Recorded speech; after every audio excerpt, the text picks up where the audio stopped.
Welcome back to my channel essay Einstein classes. और आज की क्लास में हम लोग डिस्कस करने जा रहे हैं क्लास 10 के फिजिक्स चैप्टर 1 फोर्स को। तो आज हम लोग स्टार्ट करेंगे कि सबसे पहले फोर्स क्या होता है, पहले फोर्स को समझेंगे। उसके बाद हमारा मेन टॉपिक है that is moment of force की बात करेंगे। आपके बोर्ड्स में ज्यादातर जो क्वेश्चन आएंगे मोमेंट ऑफ फोर्स पे क्वेश्चन आएंगे और उस पे न्यूमेरिकल्स क्वेश्चन आएंगे। तो हम लोग को ज्यादा फोकस न्यूमेरिकल्स पे करने हैं इस चैप्टर से।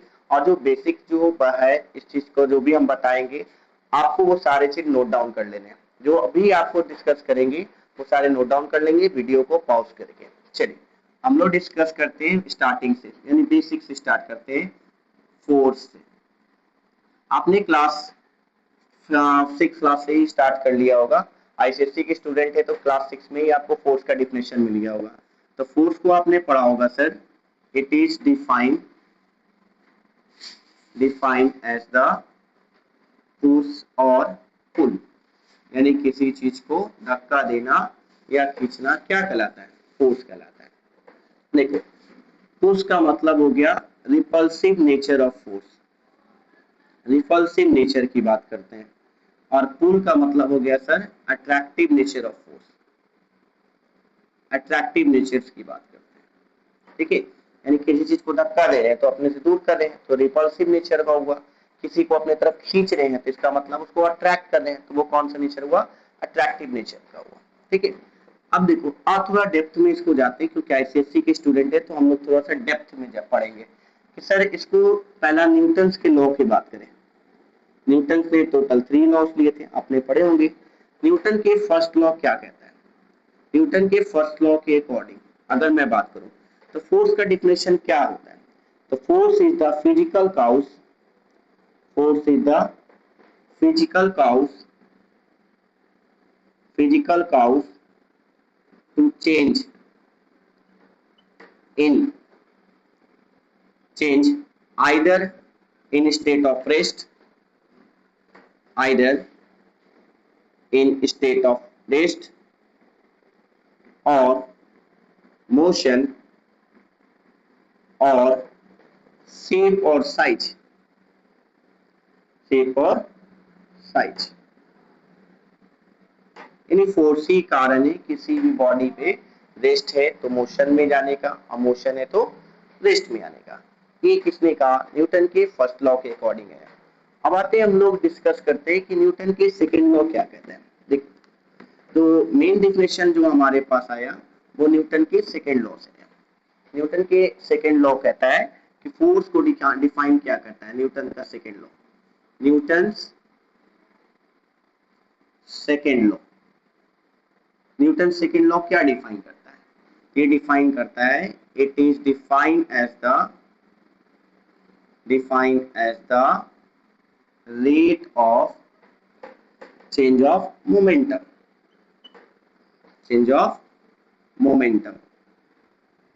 यानी मोमेंटम का चेंज अगर होता है टाइम के साथ तो क्या क्यों होता है, ड्यू टू द फोर्स की वजह से होता है। यानी कोई बॉडी है उसका मोमेंटम जीरो है, जीरो से पॉजिटिव हो रहा है यानी बढ़ रहा है तो इसका मतलब उसका कौन कारण है, that is the force responsible, यानी फोर्स कारण है। जैसे आप इस चीज को बेटा समझते हैं, मोमेंटम के लिए पहला चीज की बॉडी के पास मास होना जरूरी है। कोई भी बॉडी है, जैसे मान लो एक हमने सरफेस है, इस सरफेस पर हमने एक ब्लॉक को प्लेस किया, इस ब्लॉक का मास कितना है, एम मास है। अगर ये रेस्ट में है यानी वी रेस्ट में है तो यू की वैल्यू कितनी है बेटा, जीरो है। तो रेस्ट में है तो इसका मोमेंटम कितना होगा, तो मोमेंटम भी कितना होगा बेटा, जीरो होगा। लेकिन क्या होगा अगर इस पे फोर्स लगा दें, अब इस पे क्या लगाया गया, फोर्स लगाया, अब ये मोशन में चल जाएगा, मूव करेगा तो इसके पास कुछ वेलोसिटी होगी, तब इसका मोमेंटम कौन क्या होगा, एम इंटू वी होगा। यानी मोमेंटम को अगर मैं बात करूं कि मोमेंटम क्या है, तो मोमेंटम को सिंपल सा टर्म फोर्स का इंपैक्ट है। यानी फोर्स का इंपैक्ट है जो मास और वेलोसिटी पे डिपेंड करता है। अब जैसे इसको मैंने डिफाइन किया, अब हम लोग मोमेंटम को बात करते हैं, मोमेंटम क्या है, मोमेंटम को डिस्कस करते हैं। मोमेंटम को स्मॉल पी से बेटा दिखाया जाता है, ठीक है। तो it is the impact of force, ये फोर्स का क्या है बेटा, इम्पैक्ट। इन फोर्स के इम्पैक्ट को क्या बोलते हैं, मोमेंटम करते हैं, जो डिपेंड करता है, विच डिपेंड, किस पे डिपेंड करता है, depend upon the mass and velocity, velocity पे डिपेंड करेगा। देखो मोमेंटम को और हायर क्लास में जाओगे तो दो टाइप्स के पढ़ोगे, एक मोमेंटम होगा लीनियर मोमेंटम और एक होगा आपका एंगुलर मोमेंटम। ठीक है, तो हम लोग बात करते हैं मोमेंटम में, पहला हम लोग बात करते हैं लीनियर मोमेंटम। लीनियर मोमेंटम, ठीक, लीनियर मोमेंटम क्या है, लीनियर का मतलब बॉडी मूव कर रहा है कौन से पाथ पे, स्ट्रेट पाथ पे, यानी स्ट्रेट पाथ पे जब बॉडी का मूवमेंट होगा तो वो कौन सा मोमेंटम के फॉर्म में आएगा, लीनियर मोमेंटम। मोमेंटम के लिए बॉडी को मोशन में होना कंपलसरी है, अगर कोई बॉडी रेस्ट में है तो उसके पास मोमेंटम कितनी है बेटा, जीरो है, पहला चीज याद रखना, अगर कोई बॉडी रेस्ट में तो मोमेंटम कितना है, जीरो है। चलिए अब लीनियर मोमेंटम को क्या डिफाइन करते हैं, लीनियर मोमेंटम को डिफाइन करते हैं, it is defined as the product of mass and velocity, mass और वेलोसिटी के प्रोडक्ट को क्या कहते हैं हम लोग, लीनियर मोमेंटम कहा जाता है। यानी P equal to M into कितना sir, V, mass into velocity, यानी momentum directly proportional to mass, momentum directly proportional to the velocity. या किसी बॉडी का मास बढ़ जाए तो मोमेंटम बढ़ जाएगा सर, या किसी बॉडी का वेलोसिटी बढ़ जाए तो मोमेंटम बढ़ जाएगा। अब नॉर्मल से समझो कि मेरे पास ये कैप है, इसका मास कम है, अगर मैं आपको आपके तरफ फेंकूं, ठीक है, अगर तो इसकी स्पीड बहुत कम हो तो आपको क्या चोट लगेगा, बहुत कम, ना के बराबर लगेगा। लेकिन अगर इसी बहुत तेज से आपकी तरफ से इसकी स्पीड बहुत ज्यादा हो तब आपको क्या लगेगा, ज्यादा चोट लगेगा, यानी फोर्स का ज्यादा इम्पैक्ट फील होगा। तो फोर्स का इम्पैक्ट किसके वजह से हुआ, ड्यू टू द वेलोसिटी, मास तो रिमेन कांस्टेंट था। अब बेटा यहीं पे सबसे बड़ा कंफ्यूजन आता है सर कि मास तो सर एब्सोल्यूट क्वांटिटी है, लेकिन मास, यहाँ मोमेंटम, जब हम rate of change of momentum की बात कर रहे हैं तो मोमेंटम चेंज होने का मतलब है सर कि मास में भी चेंजेस आना, यानी मास भी कन्वर्ट करेगा, यानी फोर्स किसकी वजह से चेंज हो रहा है, यानी फोर्स जो है sir, force equal to delta P by कितना सर, टी। ये हम लोग नॉर्मल लिखते हैं, लेकिन अगर डिफरेंशियल फॉर्म में लिखते हैं सर तो F equal to D P upon D T, यानी सर टाइम मोमेंटम का चेंज हो रहा है किसके रिस्पेक्ट में, टाइम के रिस्पेक्ट में चेंज हो रहा है। तो अगर अभी जस्ट बेटा आपको बताएं P equal to M into क्या होता है सर, V होता है, तो अगर मैं लिखूं तो क्या लिखता है, D equal to M into कितना, V बाई कितना dt। ठीक है, तो अगर मैं इसको लिया हूं, देखो ये डिफरेंशियल कैलकुलस का पार्ट है, कोई कैलकुलस का वीडियो मेरा आने वाला है, डिफरेंशियल का, डिफरेंशियल इक्वेशंस और कैलकुलस जो क्लास 12th में जो भी स्टूडेंट होंगे, कैलकुलस का एक सीरीज हम बना रहे हैं मैथमेटिक्स के लिए, वो आप सभी को लिए बहुत ही बेनिफिशियल साबित हो, जो कि क्लास 12th में है। देखो इसको करना क्या है बेटा, डिफरेंशिएट करेंगे, तो पहले m को बाहर निकालेंगे, v को डिफरेंशिएट करेंगे, dv बाई कितना लिखेंगे, dt पे प्लस का साइन देंगे, v इंटू dm बाई कितना dt लिखेंगे। ठीक है, तो सर आपका पढ़े हो सर कि एक्सेलरेशन क्या होता है, change in velocity by change in time.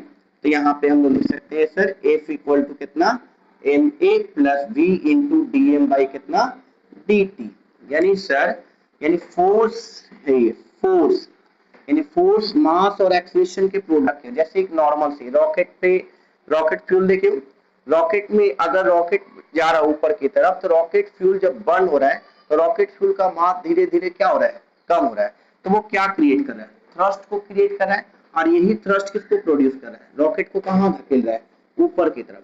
तो ये और कुछ नहीं सर, ये क्या है, थ्रस्ट, थ्रस्ट जो रॉकेट को ऊपर की तरफ क्या कर रहा है, पुश कर रहा है। बहुत सारे बच्चे बोलते हैं कि सर न्यूटन थर्ड लॉ के अकॉर्डिंग ग्राउंड पे फोर्स लग रहा है, ग्राउंड उस पे फोर्स नहीं, रॉकेट का जो फ्यूल बर्न होता है, बर्न होने पे वो क्या क्रिएट, उसका मास कम होता है, तो वो मास जो होता है वो थ्रस्ट में क्रिएट होता है, वो थ्रस्ट एक्ट करने लगता है, जिसकी वजह रॉकेट कहाँ चल जाता है, ऊपर की तरफ चल जाता है। अब यहाँ पे क्वेश्चन बेटा आएगा कि सर मास में कब चेंज होगा, यानी बॉडी का मास कब चेंज होगा, यानी बॉडी का मास चेंज होगा सब जब आपकी वेलोसिटी, बॉडी का वेलोसिटी 10 पे पावर 6 मीटर पर सेकंड से ज्यादा होगा तब। अगर 10 पे पावर 6 मीटर पर सेकंड से कम वेलोसिटी है तो सिर्फ किस चीज में चेंज होगा सर? वेलोसिटी में चेंज होगा। मास रिमेन कांस्टेंट, मास में कोई भी तरह का चेंजेस नहीं होगा। ये किसका थ्योरी था सर? ये थ्योरी दिया था आइंस्टाइन की थ्योरी थी।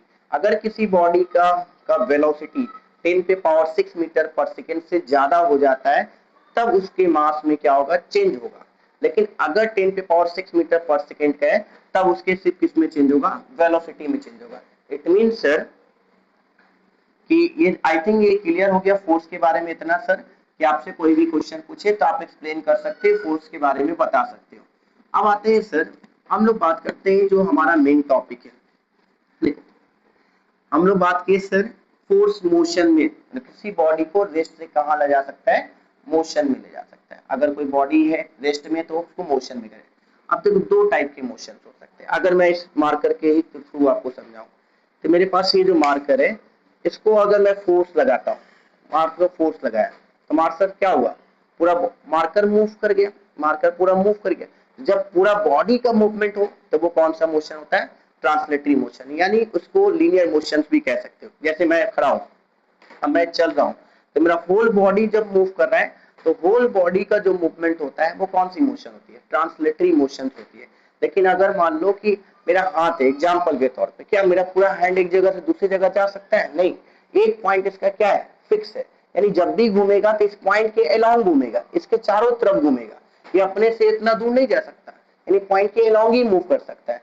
तो ये जो मोशन होता है वो कौन सा मोशन होता है? ट्रांसलेटरी मोशन होते हैं। सिंपल सी बात है। तो ट्रांसलेटरी मोशन भी आपका body is not free to move, body free नहीं होगा। रोटेट ट्रांसलेटरी मोशन में body is free to move, sorry body is free to move, but in rotatory motion body is not free to move, it will rotate along its pivoted point. जहां पे वो fix होगा उसके along move करेगा। जैसे समझा दें, it mean दो टाइप की मोशन पड़ेंगे। ट्रांसलेटरी मोशन, ट्रांसलेटरी का मतलब क्या होता है? बॉडी का मूवमेंट होना। कौन से पार्ट पे? बॉडी, होल बॉडी का मूव होना। एंड बॉडी क्या? होल बॉडी कैन मूव, पूरा बॉडी मूव कर सकता है अगर इस पे फोर्स लगाया जाए। जैसे एग्जांपल के तौर पे अगर मेरा ये सरफेस है, इस सरफेस पे एक वुडन ब्लॉक रखा है या कोई भी बुक रखा है, इस पे फोर्स लगाएंगे तो बुक कहाँ मूव करेगा? आगे की तरफ मूव कर जाएगा। ये कौन सा मोशन कहलाएगा? ये ट्रांसलेटरी मोशन कहलाएगा। लेकिन सर अगर मैं रोटेटरी की बात करूं, रोटेटरी मोशन, रोटेटरी मोशन आपने घर पे बहुत सारे एग्जांपल है। फैन घूमता है, प्लैनेट घूमता है, लट्टू घूमता है, आपका ये वाला हैंड घूमता है, हेड घूमता है। तो ये सब कौन सा मोशन के एग्जांपल है? ये सब रोटेटरी मोशन के एग्जांपल है। ये नॉट फ्री टू मूव, ये मूव नहीं कर सकते। ठीक है। अगर मान लो कि यहाँ पे एक रॉड हमने लिया, इस पॉइंट के एक पॉइंट को फिक्स कर दिया, जो फिक्स पॉइंट हो गया, इस फिक्स पॉइंट को मैंने कहा पाइवोटेड पॉइंट। कौन सा पॉइंट था? Pivoted point. अब इस पे क्या पोजीशन है कि सर अब इस पे फोर्स लगाओ, तो फोर्स कैसे लगाएंगे सर? अगर इस पॉइंट पे फोर्स लगाते हैं तो क्या मूव करेगा? बिल्कुल नहीं सर। अब दरवाजे के जिस पॉइंट पे फिक्स है दरवाजा, वहां पे फोर्स लगाते ही रहो, दरवाजा खुलेगा? नहीं खुलेगा। दरवाजा जहां था रेस्ट में था, रेस्ट ही में रहेगा, तो वहां पे फोर्स नहीं लगाएंगे सर। अब यहाँ से फोर्स लगाते कि अब इस डायरेक्शन में तो फोर्स नहीं लगा सकते, अब इसके परपेंडिकुलर फोर्स लगाएंगे तो ये क्या करेगा सर? घूमेगा, यानी रोटेट करेगा, यानी चक्कर लगाएगा, यानी इस पाइवोटेड पॉइंट के अलोंग क्या करेगा? ये घूमेगा। तो ये जो मोशन हुआ, इसी मोशन का नाम क्या हुआ?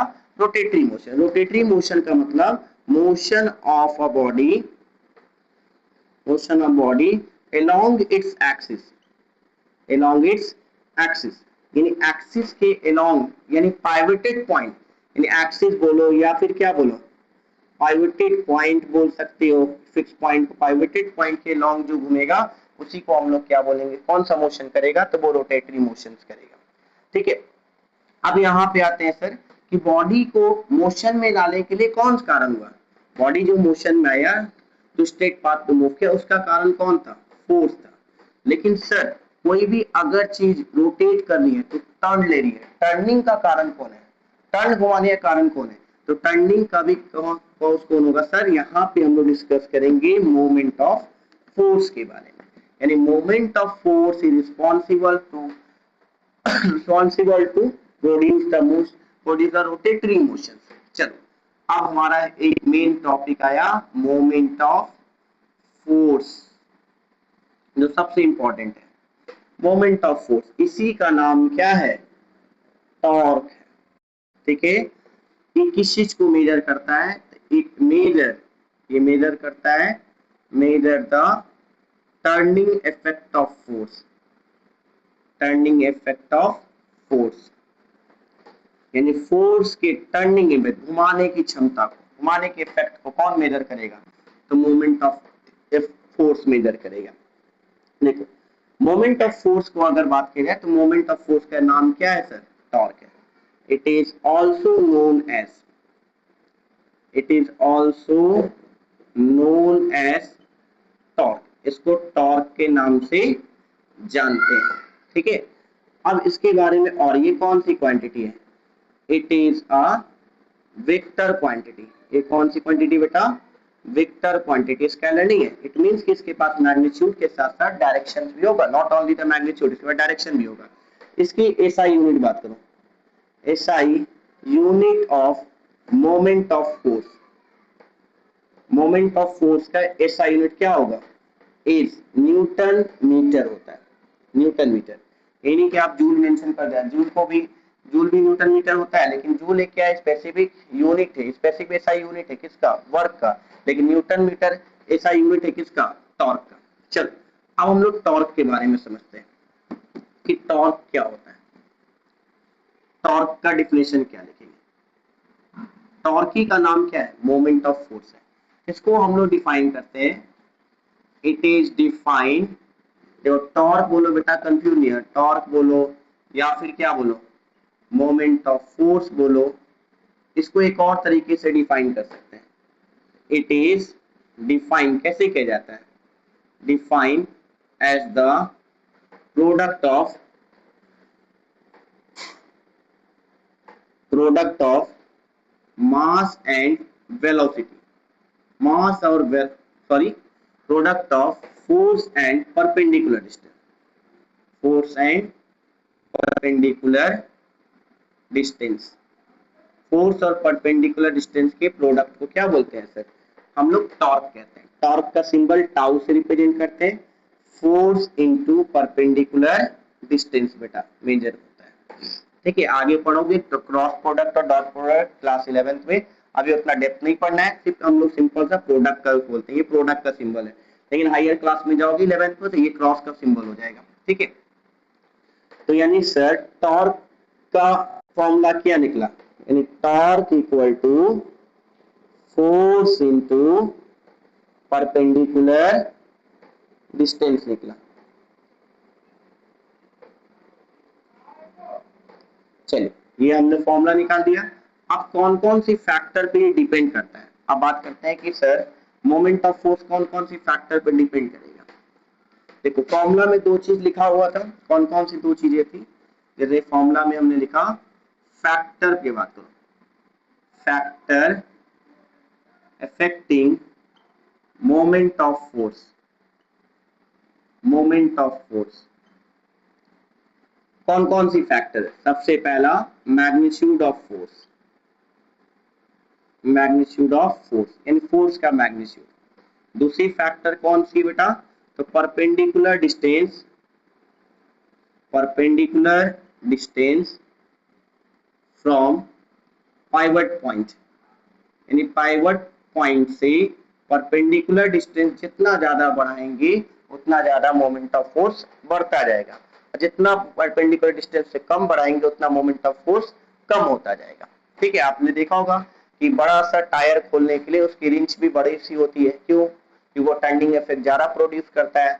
छोटे नट को खोलने के लिए छोटा रिंच होता है, टर्निंग इफेक्ट कम प्रोड्यूस करता है। इसी तरह बहुत सारे एग्जांपल्स है हमारे पास। एक बड़ा सा ट्रक चलाने वाला का अगर देखो व्हील्स घुमाने के लिए जो स्टीयरिंग होती है उसका साइज बड़ा होता है, क्यों, जो टर्निंग इफेक्ट ज्यादा प्रोड्यूस करेगा। लेकिन अगर उसी जगह पे हम लोग छोटा सा कार लेके आते हैं तो कार का साइज छोटा कम होता है, क्योंकि टर्निंग इफेक्ट को कम प्रोड्यूस करेगा। तो ये सर डिपेंड करता है, ये सब किस पे डिपेंड करता है, तो टर्निंग इफेक्ट जो डिपेंड करता है ये परपेंडिकुलर डिस्टेंस पे डिपेंड करता है फ्रॉम द पाइवट पॉइंट के लिए। चलो ये तो हम लोग से आज का लास्ट टॉपिक हम लोग करेंगे, जो कि आपका डायरेक्शन, क्योंकि ये वेक्टर है बेटा तो उसके पास डायरेक्शन तो होगा। तो अब रोटेशन दो तरह का हो सकता है, या तो क्लॉकवाइज या तो क्या एंटी क्लॉकवाइज। जैसे समझो बेटा, जैसे मान लो ये पॉइंट हमने सेंटर में फिक्स कर दिया, यानी ये पॉइंट जो पी से मान लो पी पॉइंट क्या है, पाइवटेड पॉइंट। जैसे एग्जांपल के तौर पे अगर मैं इससे एग्जांपल समझाऊं मैं आपको, मेरे पास एक ये मरकरी है, अगर मैंने इस पॉइंट को यहाँ पे फिक्स कर दिया, ये जो वायर दिख रहा है, ठीक है, इस वायर को फिक्स कर दिया, यहाँ फिक्स कर दिया, तो ऐसे घूमेगा वायर अपनी जगह पे, ऐसे घूमेगा, ये वाला पार्ट ऊपर जाएगा और ये वाला कहाँ आएगा सर, नीचे। तो ये कौन सा वायर घूम रहा है, तो ये जो ऐसे आ रहा है, ये कौन सा मोशन है, यानी ऐसे आ रहा है, ये इधर साइड वाला ये ऐसे आ रहा है, तो कौन सा वाइज है, एंटी क्लॉकवाइज है। और ऐसे घूमेगा तो कौन सा वाइज होगा, क्लॉकवाइज मूवमेंट होगा। अब देखो थोड़ा समझो, ये पॉइंट पी हमने क्या रखा, पाइवटेड पॉइंट है। अब देखो सिंपल सा लॉजिक बता देते हैं। पाइवटेड पॉइंट ये आपका कॉपी है, बोर्ड को कॉपी मान लो, ये राइट हैंड, हेड को मान लो पाइवटेड पॉइंट है। राइट हैंड साइड में अगर डाउनवर्ड फोर्स लग रहा है, राइट हैंड साइड में कौन सा फोर्स लग रहा है, डाउनवर्ड फोर्स लग रहा है, डाउनवर्ड फोर्स लग रहा है। ये कौन सा डायरेक्शन देगा, तो ये जो आपका डायरेक्शन देगा सर, राइट हैंड साइड में डाउनवर्ड ऐसे घूमेगा, तो ये कौन सा डायरेक्शन देगा, तो ये क्लॉकवाइज मूवमेंट देगा। कौन सा मूवमेंट होगा सर, क्लॉकवाइज मूवमेंट कहेंगे इसको, क्लॉकवाइज मूवमेंट, ऐसे घूमेगा। अगर मान लो इधर साइड राइट हैंड, ये कौन सा साइड है सर, ये राइट साइड है, राइट हैंड है तो राइट साइड, ये कौन सा है, लेफ्ट हैंड है तो लेफ्ट साइड। लेफ्ट साइड में अगर डाउनवर्ड फोर्स लगेगा, तो ये भी डाउनवर्ड फोर्स लग रहा है, तो डाउनवर्ड बेटा फोर्स लग रहा है, तो ये कौन सा मोमेंट देगा, तो ये देगा anti clockwise moment, anti clockwise moment देगा। ठीक है बेटा। अब मान लो इसका उल्टा कर देते हैं, जैसे ऊपर में हमने ड्रॉ किया। अब ये पाइवटेड पॉइंट यहाँ पे ले लेते हैं। अब राइट हैंड साइड, यानी कौन सा साइड, राइट साइड में ऊपर की तरफ फोर्स लग रहा है, अप डायरेक्शन में, तो यानी अपवर्ड फोर्स लग रहा है। अपवर्ड फोर्स का मतलब कौन सा वाइज होगा, एंटी क्लॉकवाइज। कौन सा बेटा, एंटी क्लॉकवाइज मोमेंट होगा। अगर इसी में अपवर्ड डायरेक्शन यहाँ पे लग गया, तब ये कौन सा होगा सर, ये भी अपवर्ड फोर्स लग रहा है सर, अपवर्ड फोर्स है, अपवर्ड फोर्स है, लेकिन कौन सा ही होगा, क्लॉकवाइज मोमेंट होगा, क्लॉकवाइज मोमेंट होगा। ठीक है, आज के टॉपिक में हम लोग इतना क्या क्या डिस्कस किए, फोर्स को डिस्कस किए, मोमेंट ऑफ फोर्स को डिस्कस किए। कल के क्लास में हम लोग डिस्कस कर लेंगे कि सर रोटेशनल इक्विलिब्रियम क्या होता है, उसके बाद में आपका ट्रांसलेटरी की बात करेंगे सर, इक्विलिब्रियम की बात करेंगे, स्टैटिक इक्विलिब्रियम क्या होता है, डायनेमिक इक्विलिब्रियम क्या होता है, और कल फिर न्यूमेरिकल क्वेश्चन पे डिस्कस करेंगे। तो मेरे वीडियो को लाइक और सब्सक्राइब और शेयर ज्यादा से ज्यादा करें, ताकि आपसे मोटिवेशन मुझे मिलता रहे और इसी तरह मैं वीडियो बनाता रहूं। थैंक यू, धन्यवाद आप सभी का हमारे चैनल में बने रहने के, थैंक यू।